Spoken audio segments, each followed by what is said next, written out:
സൗജന്യ യാത്രയിൽ സ്ത്രീകൾക്ക് പക്ഷേ വലിയ പ്രതീക്ഷയുണ്ട്. സംസ്ഥാനത്തിന്റെ ക്ഷേമവും സ്ത്രീ ശാക്തീകരണം ലക്ഷ്യമിട്ടുള്ള സൗജന്യ യാത്രാ പദ്ധതി ആദ്യഘട്ടം തുടങ്ങുമ്പോൾ ജനങ്ങൾക്ക് എന്താണ് പറയാനുള്ളത് എന്നുകൂടി നമുക്ക് കേൾക്കാം.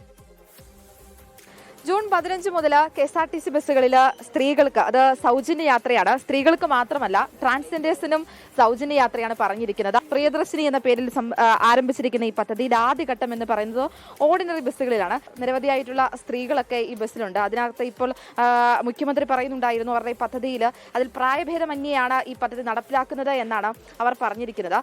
കുറച്ചധികം ചേച്ചിമാരും അതോടൊപ്പം തന്നെ വിദ്യാർത്ഥികളും ഒക്കെയുണ്ട്. ഈ സൗജന്യ യാത്ര എങ്ങനെയാണ് നോക്കിക്കാണുന്നത്? നല്ല കാര്യം. ഈ പദ്ധതി എങ്ങനെയാണ് നോക്കിക്കാണുന്നത്? നല്ല തീരുമാനം. ഒരുപാട് സ്ത്രീകൾക്ക് ഉപകാരപ്പെട്ടെ. എങ്ങനെയാ പദ്ധതി നോക്കി? എനിക്ക് വലിയ താല്പര്യമില്ല. കാരണം എല്ലാവരും ഈക്വലാണ്. ഇപ്പോൾ ബസ്സിൽ ഏറ്റവും കൂടുതൽ ട്രാവൽ ചെയ്യുന്നത് സ്ത്രീകളാണ്. അപ്പോൾ KSRTC എന്ന് പറയുമ്പോൾ എല്ലാവർക്കും ഈക്വലായിട്ട് പോകാനുള്ളൊരു ഇതല്ലേ. അപ്പം വലിയൊരു ഇൻട്രസ്റ്റ് ഇല്ല അതിൽ. ശരി, സന്തോഷമാണ്. പക്ഷെ നിലനിന്ന് പോവോ, അതാണ് പ്രശ്നം. ഈ നഷ്ടം എന്തെങ്കിലും സംഭവിച്ചിട്ടുണ്ടെങ്കിൽ അത് സർക്കാർ ഏറ്റെടുക്കുമെന്നാണ് പറഞ്ഞത്. എന്താണെന്ന് വെച്ചാൽ സർക്കാർ ഇപ്പം ജീവനക്കാർക്ക് തന്നെ കൊടുക്കാൻ പൈസ ഇല്ലെന്ന് പറയുന്നത്. അപ്പം പിന്നെ ഇത് നിലനിന്ന് പോകുമെന്നുള്ളതാണ് ഇപ്പോഴത്തെ പ്രശ്നം. എന്തായാലും പദ്ധതി എല്ലാവരും സന്തോഷത്തോടു കൂടിയാണ് സ്വീകരിക്കുന്നത്. ചിലരൊക്കെ അവരുടേതായിട്ടുള്ള അഭിപ്രായങ്ങൾ തുറന്നു പറയുന്ന ആളുകളുമുണ്ട്. കൊച്ചിയിൽ നിന്നും ആൻമരിയ സനി, 24. ഒഫീഷ്യലായിട്ട് ഒരു നിർദ്ദേശം ഇതുവരെ കിട്ടിയിട്ടില്ല. അത് മന്ത്രിസഭാ യോഗം കഴിഞ്ഞിട്ടായിരിക്കും അതിൻ്റെ തീരുമാനങ്ങൾ ഉണ്ടാവുക.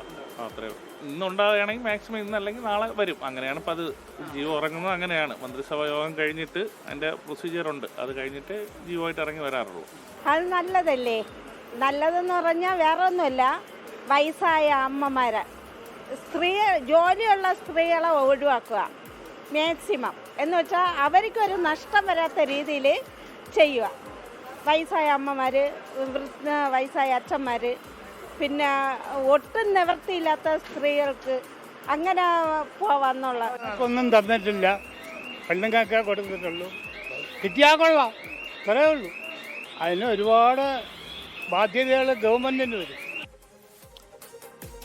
യെസ്, ഒരു മിക്സഡ് റിയാക്ഷൻസ് ആണ് നമ്മളിപ്പോൾ കേട്ടത്. ഇതുമായി ബന്ധപ്പെട്ടുകൊണ്ട് സ്ത്രീകളെല്ലാം അതിനെ വളരെ പോസിറ്റീവായിട്ട് കാണുന്നു. പക്ഷെ അപ്പോഴും തന്നെ വലിയ നഷ്ടം അത് സർക്കാരിന് ഉണ്ടാക്കുമോ ഈ പുതിയ പദ്ധതി എന്ന് ആശങ്കപ്പെടുന്നവരും അക്കൂട്ടത്തിലുണ്ട് എന്നുള്ളതാണ്. നമ്മുടെ പ്രേക്ഷകരും